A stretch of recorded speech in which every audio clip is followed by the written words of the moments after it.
Welcome to my garden. GinGee GoodEarth, your host, Gretchen Schmitt. This will be program Roman numeral 5. This is a tribute to NASA and the SpaceX Dragon spacecraft liftoff today, May 30th, 2020.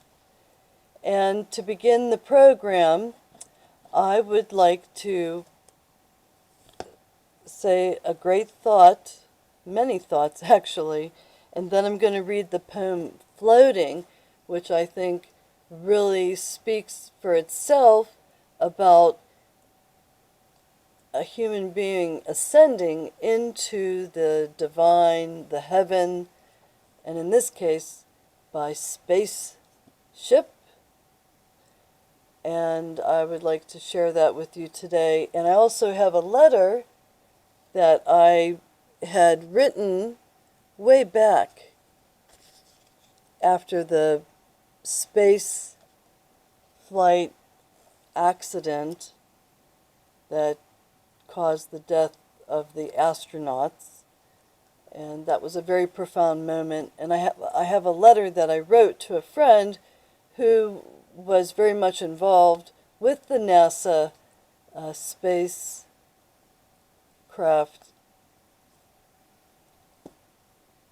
programs, and my program is all about education,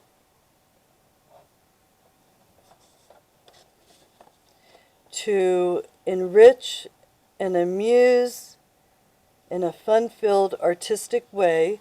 I direct the Pittsburgh Victorian Gibson girls, and I am a playwright.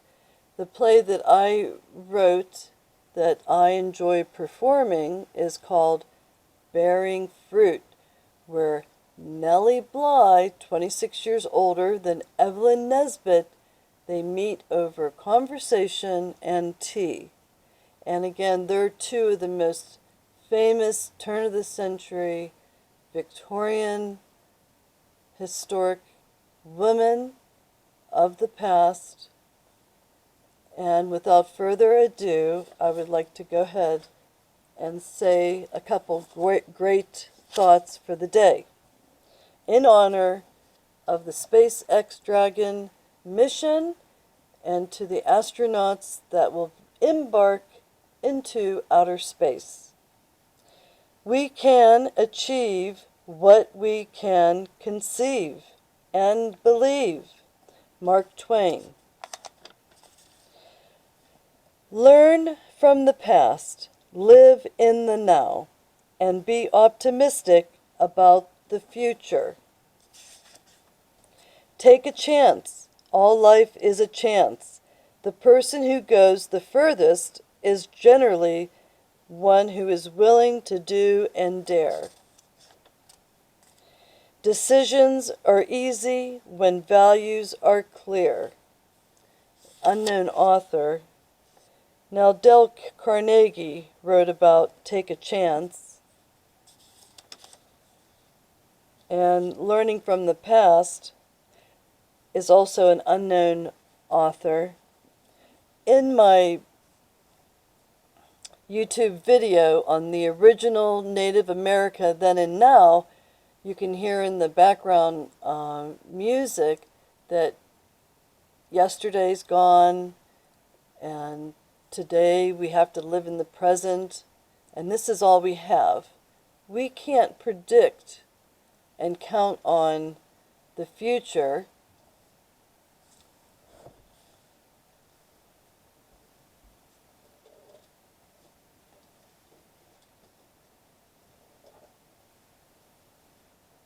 And I know that that's an odd way of thinking, but we are living in very turbulent times, and my hope is that we become best at world citizenship to each other, but that doesn't mean eliminate each other's culture. That means we are more tolerant of each other, and we uplift each other in their own culture. And there's only 9 continents. And the people that are living on Earth right now, we're only here for a short period of time. And to do anything that holds any human being back with a malice intent is wrong. So I decided to make a commitment to read historical novels from our past, and I'm reading the book written 1830, and it is called The Universal History of the United States of America.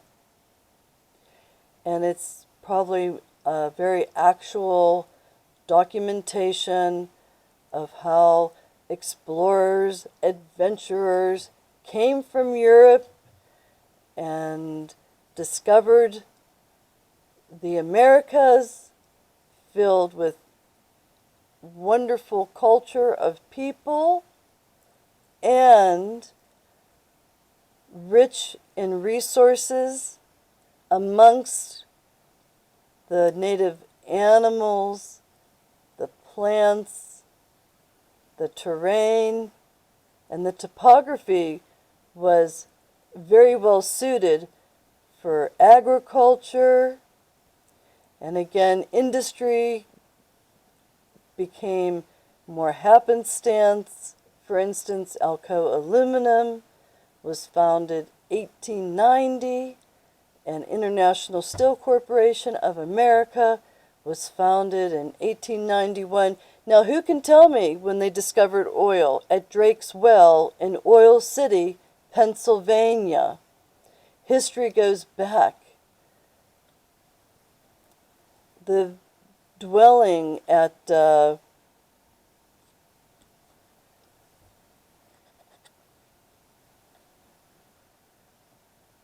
of primitive man, cave dwellers, hunters and gatherers. We have a dwelling here in Pittsburgh that's over 1,000 years old. And you can look it up on the internet. So without further ado, I'd like to read the poem in honor of the spacecraft liftoff, SpaceX Dragon. And I put a Dragon Teapot on the display here so that you could see that the history of dragons is entrenched in mythology.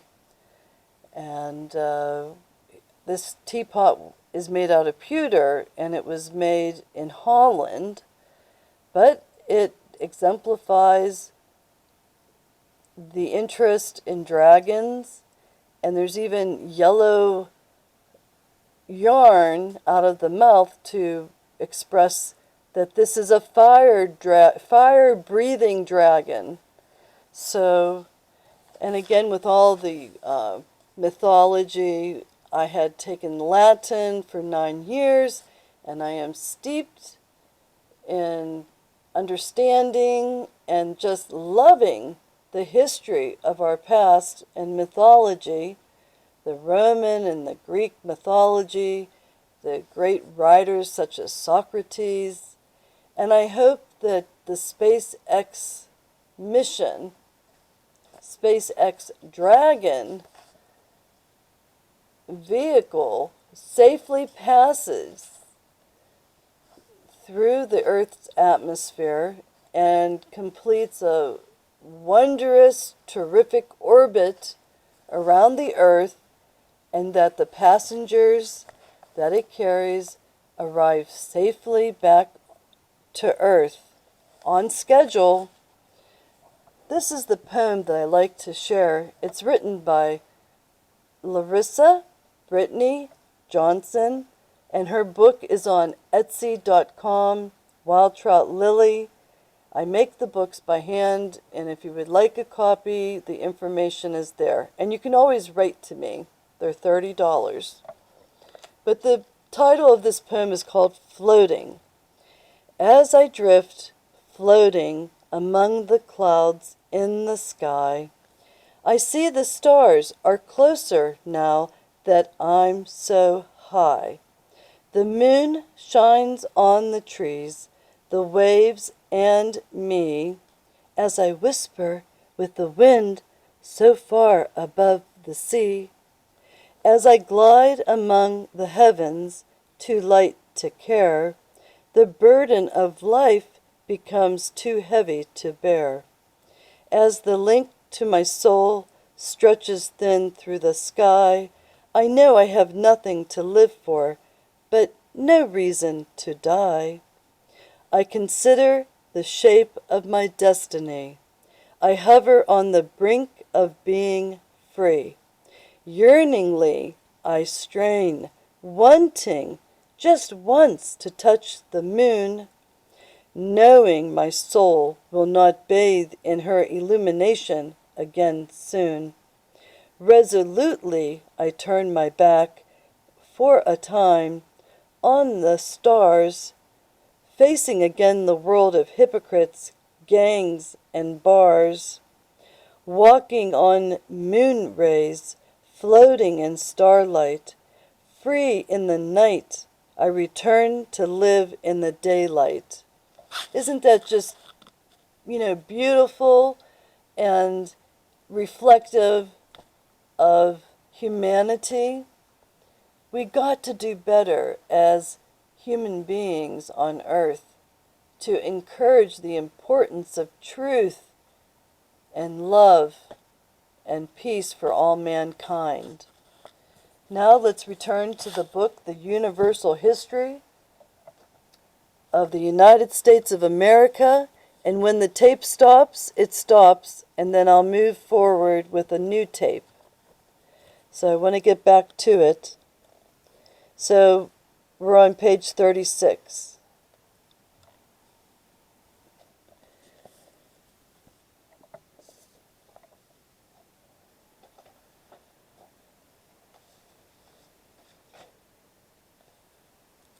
I'm going to back up just a little bit, and we'll try to read as much as we can. And I have a very old equipment.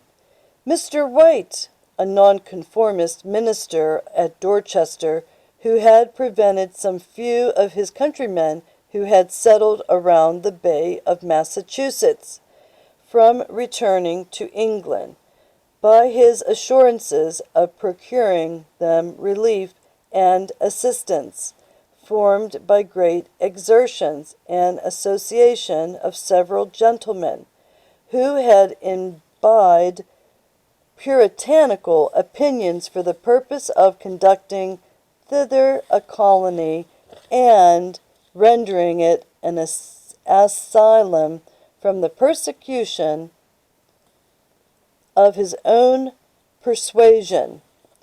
In prosecution of their views, a treaty was concluded with the Council of Plymouth for the purchase of part of New England, and that corporation in March 1627 conveyed to Sir Henry Rosewell and others all that passed of New England lying 3 miles to the south of Charles River, and 3 miles north of the Merrimack River, and extending from the Atlantic to the South Sea.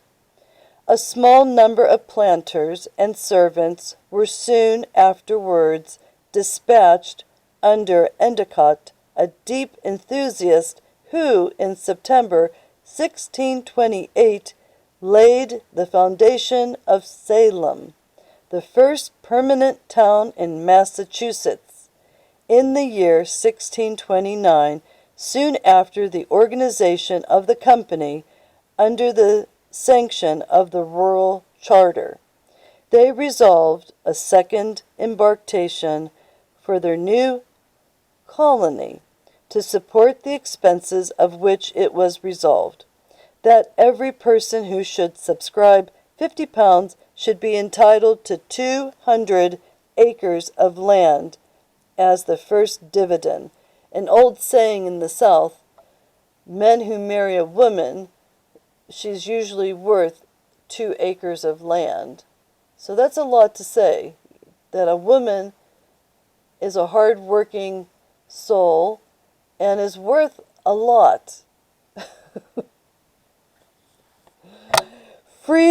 Okay, 5 ships were provided for the purpose, and being laden with cattle and other necessities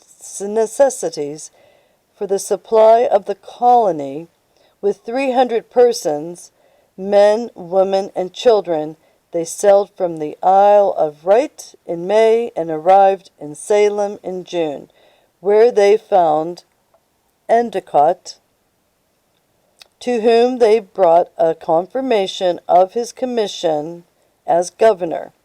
The colony now consisted of 300 persons, of whom 100 removed and settled the town of Charleston, and the remainder continued at Salem.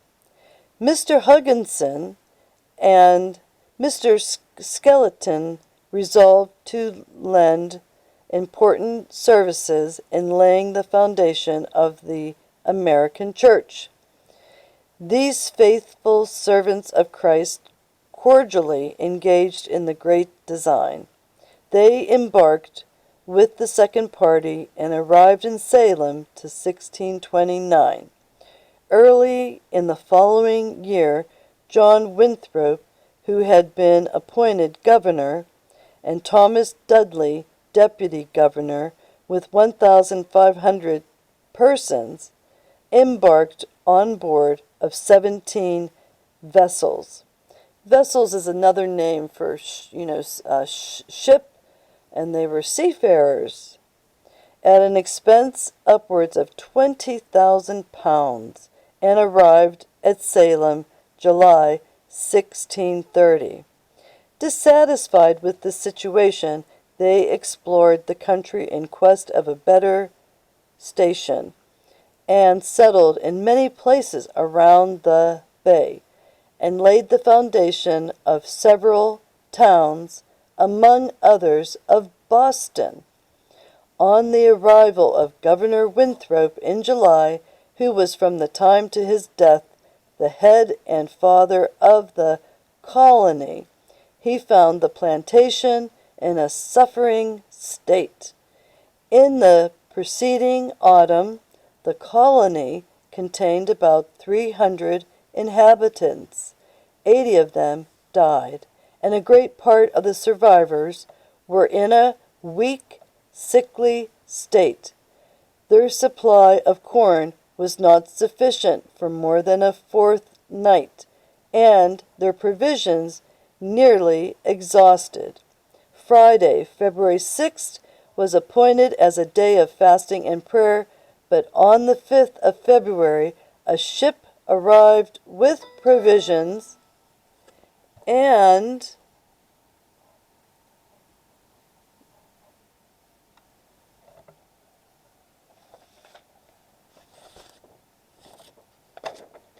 I'm putting up a little flyer on the all about the honeybee, and you can answer these questions.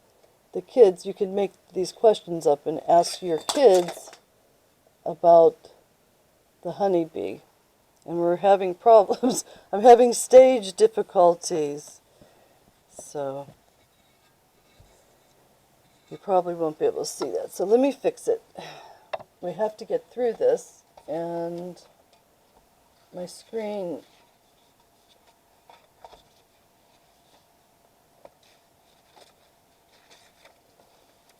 so this is something educational that you could ask your children regarding questions on the honeybee. My lady, come on, just stand. Okay, so I'm going to take a break there, and sorry for the technical difficulty, but I will resume with a new video, and we will go from there.